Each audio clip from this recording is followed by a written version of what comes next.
Carl and Liam here from Games, Brains and Head-Banging Life, gbhblofficial for sure, and it's We're Afraid of the Dark. Are You Afraid of the Dark? Talk through and review. It's season 3, it's episode 2, The Tale of Apartment 214, written and directed by Scott Peters. So, in a rare event, writer and director, same person, which makes Mm, this one, I guess, a little bit of a passion project for him. mm. Yeah, must be. Okay, so our cast. We have Leah Helen Weir as Stacey Cooper, Denise McLeod as Bonnie Cooper, Beth Amos as Madeline Kogel, Marie Chantal Savard as Angela, and Paul McCann as Tebold Holstrom. And the only bit of interesting information I found out about this was Leah Helen Weir, who plays Stacey, um, was in the Goosebumps episode Don't Wake Mummy as Shauna. Mm. We watched the episode. Of course, we reviewed the episode. I could not tell you if she was in it or not. Couldn't remember Mm. her. No, I did not remember her. This is a Kiki story. Kiki's up in a rare event. She doesn't do loads. And don't remember, folks, at a certain point, we will, of course, have that recap of who's told what to this point, but it's not just yet. This is a Kiki story. And Tucker, now our newbie, and we all have to get used to him, including the Minute Society, who are unimpressed by his attempts to nosy into the pouch of campfire dust. Gary then asks Betty Ann where Sam is, and it seems as though we're due to get another new member, but not until next week. So there, we're not quite there yet. They're dropping the hints about Sam again. Yeah. We then get some back and forth between Frank and Tucker as the former is tired. But the reason he's tired is because he spent the whole day helping his brother move out, and everyone agrees that moving is the worst, except Kiki, who reveals she loves it. And this comes from the mystery of moving to a new place. You always wonder who lived there before you did, wondering what the people were like and why they left. Kiki says her story is about moving and about promises. A promise is a pledge, something to rely on, and you should never break a promise because if you do, it might come back to haunt you. This is one of the worst introductions to a story I've heard in this show. It makes no fucking sense. She somehow manages to segue moving into promises. That's not Mm. even the same thing. Now, I know both things happen in this episode, but oh, you come on, man. That is a stretch of a thing to try and join together.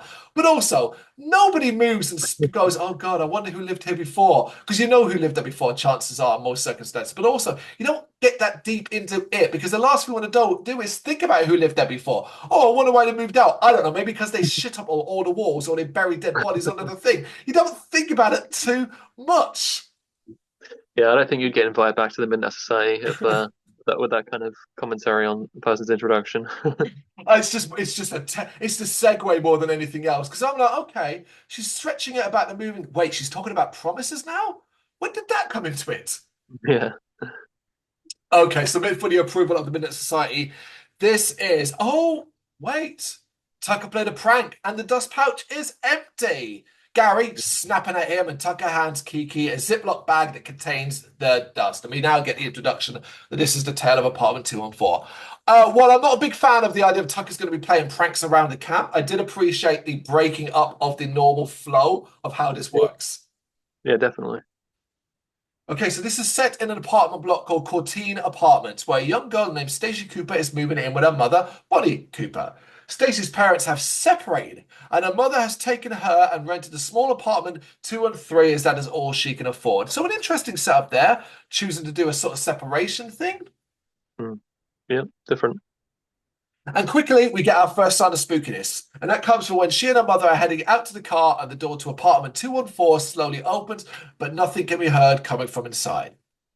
Outside, they are then startled by an angry Russian man who demands they move their car. This is Theobald Holstrom, and he is the manager of the apartment block. I did not like the accent.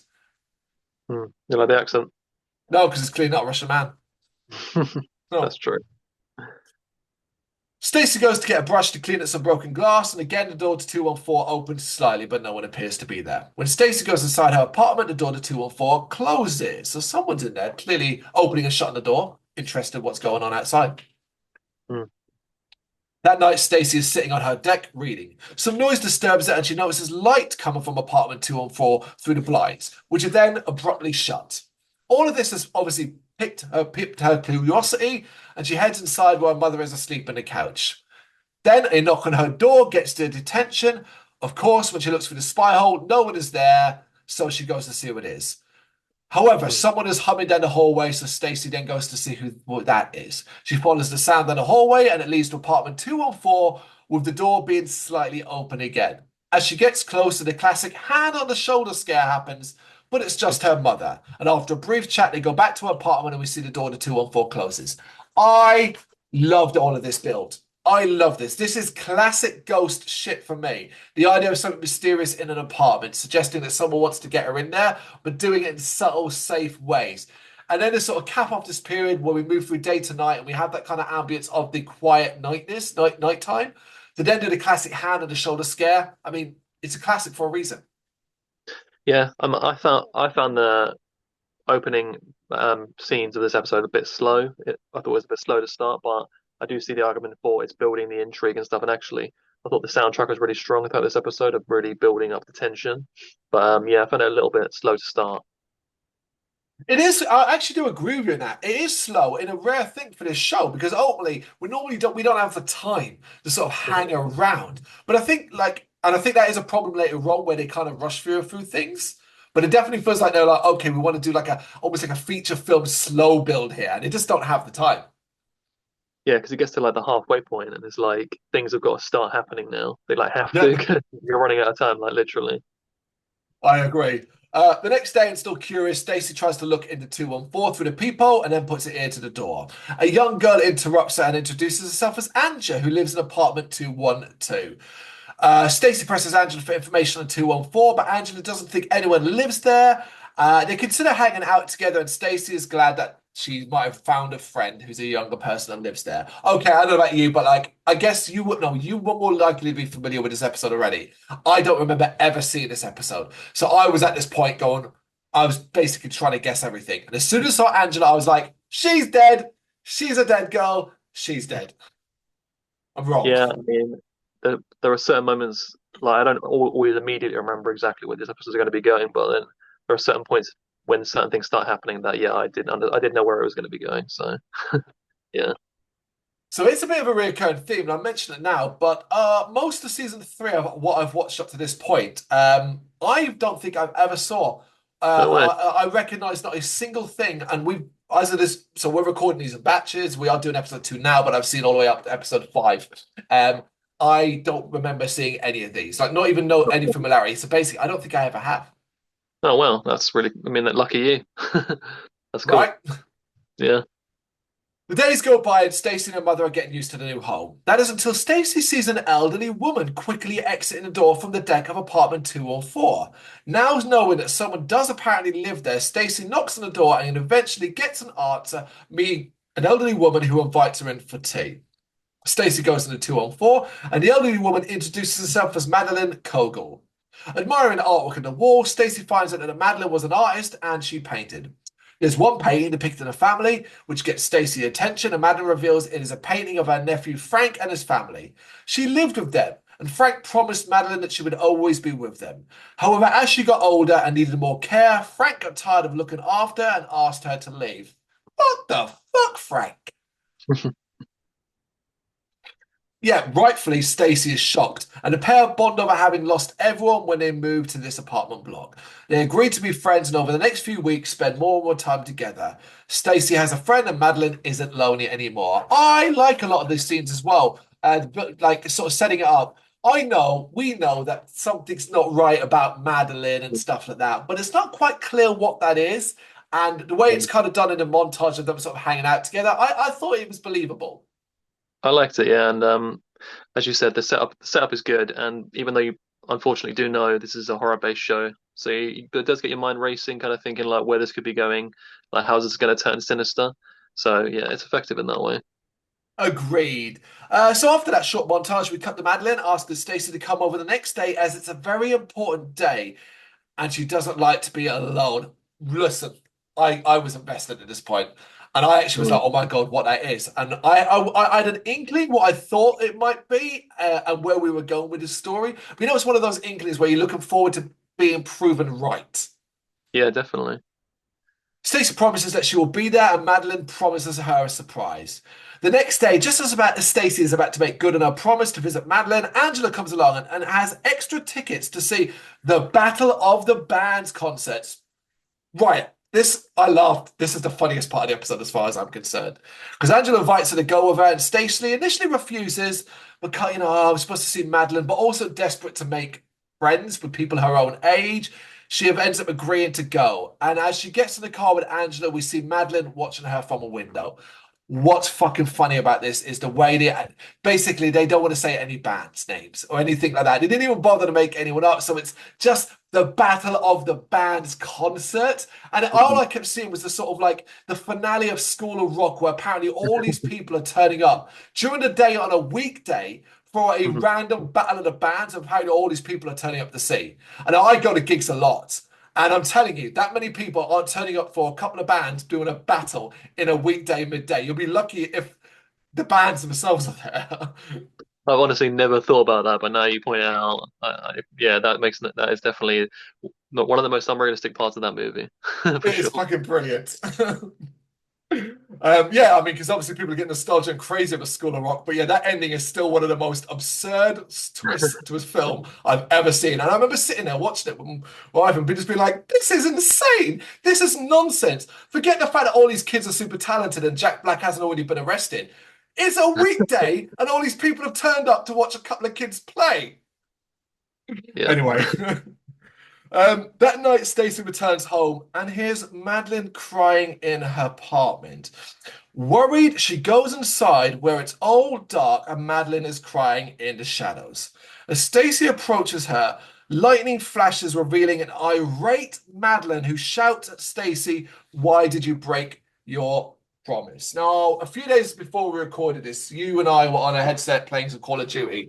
And I said to you, "Hey, I've just watched these episodes, and I think there was a scene in a certain episode that was one of the scariest things I've seen in a show to date. That generally scared me because how it was done, how it was built up, and how it was filmed, and then how the actors responded to it blew my mind. It's insane. So the slow build up, the crying in the shadows is terrifying in itself. The fact that, and then you get this lightning flash. She sort of stands up, she kind of lunges forward, she shouts like it's done in a really impressive way. Legit scary. Stacey backs away in fear. I slightly jumped and was uncomfortable. I was at work alone at like 3 in the morning watching this on a very quiet underground station. And I, in a momentary, was like, "I don't want to go outside now. I'm going to stay in my office." Yeah, no, I mean, obviously, like you said, you mentioned that there was something in an episode that you found one of the most scary parts in the show, and I said to you that I think I know what you're talking about. I probably agree, and this is exactly what I was thinking about Yeah. actually, because I Incredible. know, yeah, yeah, I know there's something really creepy about certain like old ladies and stuff like that in certain things. I don't know, like I've always had like a weird irrational fear of that kind of thing, like growing up watching too many horror movies about like certain things. So yeah, this definitely it definitely creeped me out a lot. I do think it was really well done. I think it's also because it's like it's not like a monster or like someone in like makeup or some kind of costume. It's like a real person and like it's a real scenario that you could legitimately get. You could see how someone could get in that situation. So it's like that is a terrifying scenario for sure. I think it works only with sort of old women as well. So, for example, like the tea point earlier on, it gave me weird flashes of Stephen King's It, when the older Beverly goes to visit the old lady who lives in her heart. You know the scene I'm talking about. It reminded me of that. Yes, I think it's things like that growing up. Yeah, it very actually has kind of a lot of similarities to that. So that yeah, definitely. There's also a film, I cannot remember the name of it, but it stars like Dennis Quaid and Paul Bethany as some sort of avenging angel where demons are coming to Earth, right? And in that film, the film's terrible and it's an action movie and are very silly. But early on in that, or a certain point in that scene, there's a scene at a diner regarding an old lady who's become possessed by a demon. It gets very silly where she's climbing the roof, CGI nonsense like that. But the build up to that has her acting like a kind old lady telling an old pregnant woman that her baby's going to burn in hell. And do you know it? Is it called Legion? Is that what it's called? Legion, that's it. Yeah. Legion, yeah, terrible film. But that scene always stuck with me because it's kindly old lady going, "Oh, your baby's gonna burn in hell," and stuff like Mm. that. Like, always quite disturbing. it's definitely something that has been used a lot in movies and TV shows, using like especially old, and not even just old women, obviously in like Poltergeist 2, the you know, That dick. yeah, that guy. So like, I think it's just an irrational fear, and everybody has kind of in them, and it's used in things. So like, yeah, it's done well here as well. Round of applause, but I also want to praise what happens directly afterwards. As Stacy finds a light switch, she hits it, and in a brilliantly clever transition, what I tried to rewatch several times to try and work out how they did it, she switches the light on, and the apartment's empty. Mm. Like around her, it's just empty. So in the darkness, obviously we can see like the setup, the furniture, and all that. The light switches, and it's just empty, like an empty apartment. And I was like, that's really now. Obviously, it's just a very neat cut and well transitioned, but goddamn, does it look good? Yeah, there's another transition coming up soon that's also really, really well done. But even Ooh. that notion is as well is really like terrifying. You know, the fact that she was just there and then she's not, but it's like, is she still there kind of thing? Yeah, it's Well, freaky. it's even weirder because it's like a prop. When we say empty, we mean a proper empty apartment. Like nobody's living there. There's no furniture. It is an empty building. Mm, yeah.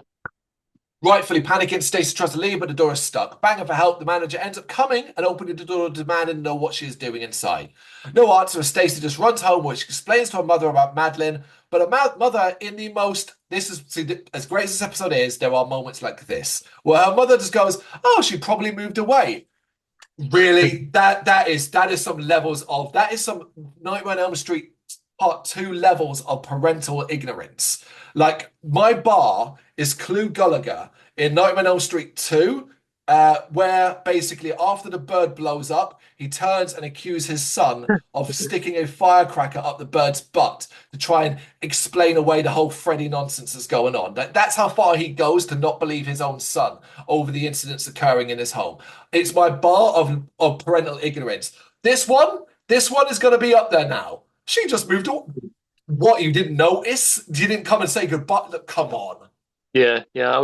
But I was already like starting to take notes on like, if this is a very easy situation to fix. The mother, all she has to do is go to the apartment herself or speak to the landlord, and thankfully that is actually what happened. So I was quite pleased at that episode because I was like, that's just stupid. Like the mother in any scenario, if that was my kid, I would just go and like, confirm these details kind of thing. But it does actually do that. So Yeah, because also it implies that Bonnie knew Madeline existed there. She'd seen Madeline, knew her daughter was hanging because her daughter was hanging out with Madeline for weeks. It shows the episode says many weeks later after spending time together. So Madeline existed. So Bonnie needed couldn't dismiss it, and it would have been too early for them to go.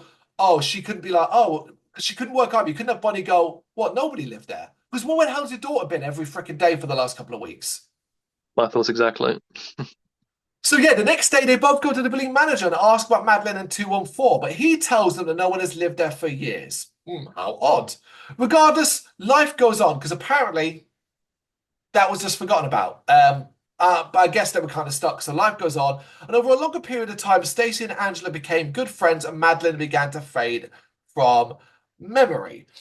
Now, knowing what I know now about the episode, I actually think this is one of the best written sections of it.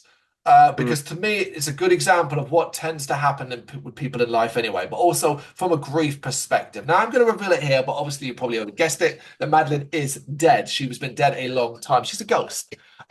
So the idea that actually over time, with nothing there to sort of remind Stacey of Madeline, that she does sort of fade from memory, as grief does to a certain degree and things like that. I think it's an accident. I don't think they purposely wanted to do this analogy. I think it's accidental, but I think it works. mm, yeah, it's good. Yeah, for sure. But that isn't until one night when Stacey is left alone and there is a knock at the door. Looking through the peephole, Stacey sees Madeline, so happily opens the door, only to find no one there again. And again, it's creepy. I think this is brilliant. Again, so they do an actual through the peephole look, and you kind of got that. I don't know if I can do it properly, but I like that up close face of Madeline to it. And then, of Yeah. course, when the door's open, she's not there. It's good, creepy vibes. Yeah, I really like it. Believing that Madeline might be back, though, she goes to 214 in the hope that she might be there, but the apartment remains empty, except for a painting that, when Stacey turns over, is revealed to be of her and Madeline having tea in the apartment. And in that second incredible transition, I think you're talking about, Stacey is looking at the painting. So, and he's holding up like that, which gives them the angle to them basically, when the painting comes down, the apartment has returned to its fully furnished look, and Madeline is standing right behind the painting as Stacy lowers it. It's great.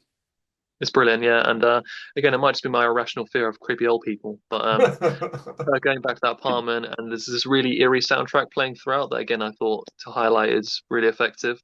But yeah, the room spinning and changing back, and then Madeline kind of she appears behind the painting looking all old and pasty. It's spine-tingling stuff, man. You mentioned that there. I want to give them props to this as well. Is throughout the episode, what they do is they change Madeline's makeup as well. From the beginning, she's got very, very little, just a standard sort of face, that sort of makeup that she might have put on to greet guests. By the end, she's got that classic "Are you afraid of the dark?" white, pasty, caked on look going on. Mm. Obviously confused. Stacey's like, Madeline, what is going on? Stacey, innocent as she is, hasn't been able to put anything together, so she just kind of wants to know what's going on. And in a sort of speech moment, Madeline basically says, he promised to visit me. I didn't want to be alone on that day. That day is the worst day and you didn't come. It was a very lonely day for me, Stacey. Do you know why? It was my anniversary. 10 years ago on that day is the day I died. With emphasis on the words I died. Of course, it is that reveal. Done very, very well.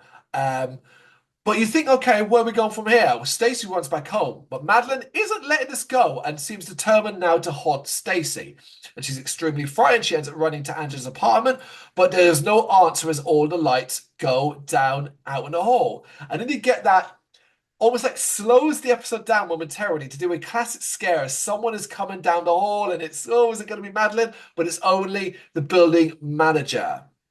He tells her to go home, but she says she can't because Madeline, the old woman from 214, is there. Again, he doesn't know who she's talking about, and again claims no one lives in apartment 214. And he can't rent it, revealing that every time he tries to show the apartment, something horrible happens and the people get scared and leave. Then he tells her to go home while he fixes the power fuse box. So yeah, nice little bit here. Mm. Yeah. It's not been mentioned before, but Stacey has a dog. It's not played a big part in it at all until now, as Stacey's dog, Bugsby, runs down the hallway right into Madeline's apartment. She goes in to get him out and she finds him trapped in a closet. I really love that. It's a really horrible scene suggesting that Madeline not only encouraged the dog in, but then trapped it in a closet on purpose to get Stacey in. Mm. And here is Madeline shouting about broken promises and comparing Stacey to her nephew. Stacey then tells us she wasn't trying to be mean, she just wanted to make a new friend. And in what I think is the episode's the show is one of the best bits of acting I've seen since probably the Tale of the Shiny Red Bicycle, that level. The actor that plays Madeline, I don't remember her name, Beth Amos, the demeanor of just hearing that word and realizing what she's doing almost, the cruelty she's subjecting this child to, is incredible. It basically stops her dead in her tracks, and her face softens, and she suddenly goes from being this intense, kind of scary figure to this soft, kind old lady again. I blew my mind. I know I'm maybe over exaggerating for some people, but I'm like these episodes aren't supposed to do this for me. This show isn't supposed to do this. So when I see something, I'm just like, whoa, I'm blown away by it. Yeah, it's absolutely worth mentioning. Her performance is standout for sure. She asks her Stacey, "Look, did you make a new friend?" And Stacey nods yes and tells her that she didn't mean to break her promise and that she came over afterwards, but she was already gone. Madeline sits down in a chair and, having calmed down, she tells her how important it is to make friends and shouldn't have to be alone. She sadly says, "Look, I'm sorry, I won't bother you anymore." Stacey talks to her, look, and I love this conversation. This is a conversation about death and stuff like that that's done differently than we've seen before. Because Stacey says, look, why haven't you moved on? Like, aren't you supposed to? Isn't that how it's supposed to work? And basically, in a sad scene, Madeline reveals that she couldn't move on because she's so old, she's so settled in her ways, and this is her home, and that she's so scared of leaving it. She just couldn't move on. She can't go anywhere, and she can't stand the idea of having strangers living in her home. So kind of tries to scare anyone off who tries to rent it. She basically has nowhere to go, stuck in limbo, and begins to cry. And Stacey comforts and tells her that maybe, look, you won't have to. And then we kind of cut to sometime later, and it seems basically Stacey talked her mother into renting apartment 214. Something she agreed to do because apparently it's bigger and it comes at a cheaper price as the landlord was happy to rent it, get it rented out, and then still be able to rent out theirs. And obviously through this, Madeline now lives with them. So like it's kind of a nice sort of ending Mm. to a point. So I think this is all well worth discussing. First up, again, acting is fantastic, and I generally think it's really, really sad story about this ghost. I don't know if you got that. Yeah, I do get that, but it does kind of like raise the sort of questions of like we've had before about ghosts in this show and like whether or not they're good ghosts or bad ghosts. It's kind of hard to gauge exactly what Madeline is in this. I thought a little bit. I guess you'd veer towards she's just a good ghost that has been like traumatized and had about being abandoned and stuff like that. So it's like you're supposed to still feel bad for them kind of thing.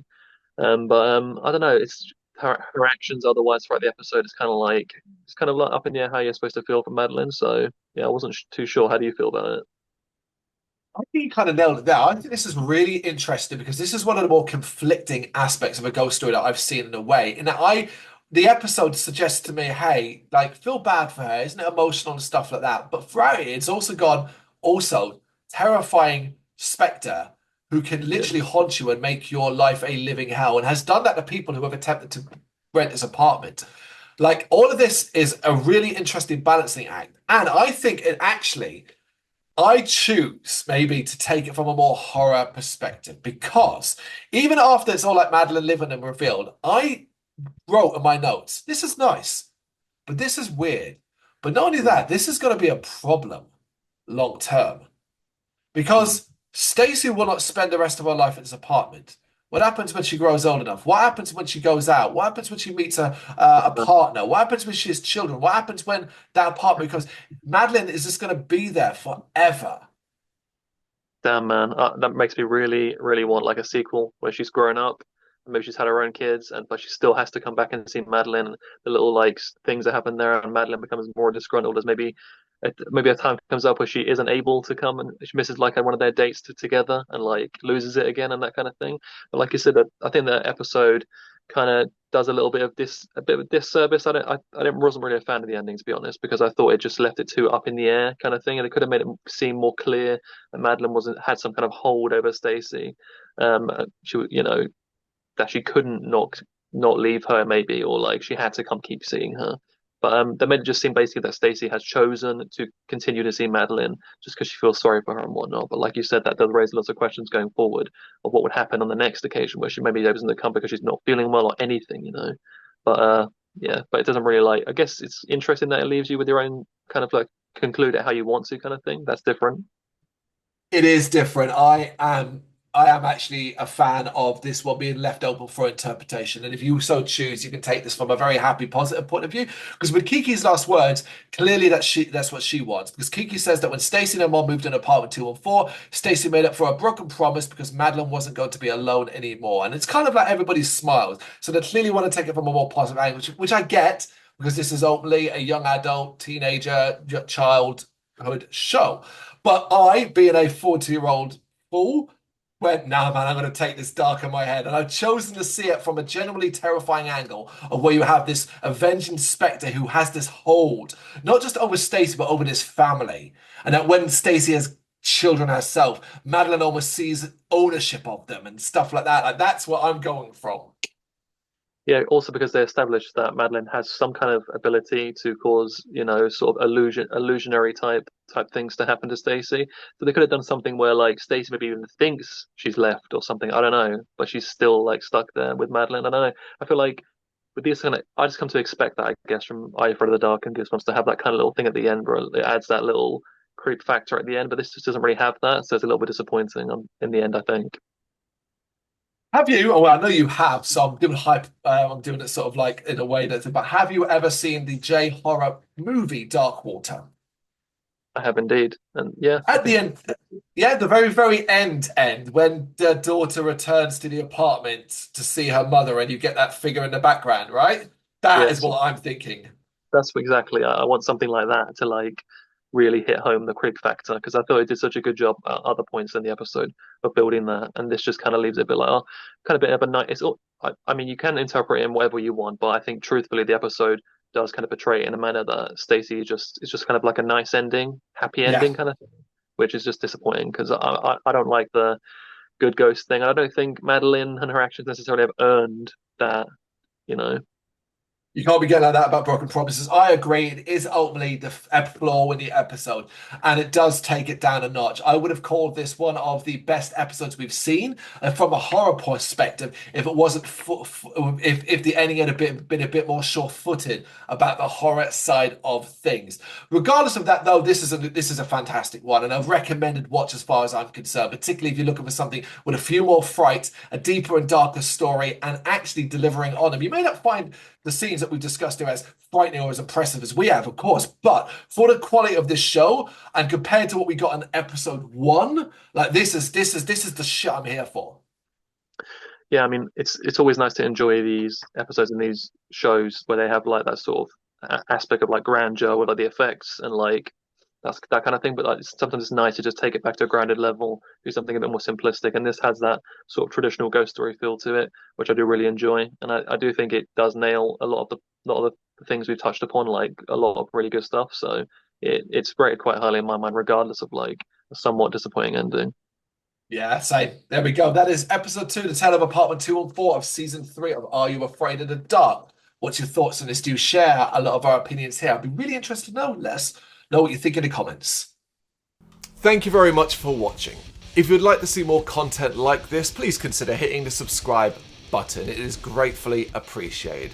You can find us over at gbhbl.com, our full website where reviews, news and so much more goes up daily. We're also on all social media platforms, Facebook, Instagram, Twitter, Threads, at GBHBL. Just search for GBHBL and you will find us out there. We also have merchandise on sale. You can access the shop via the website.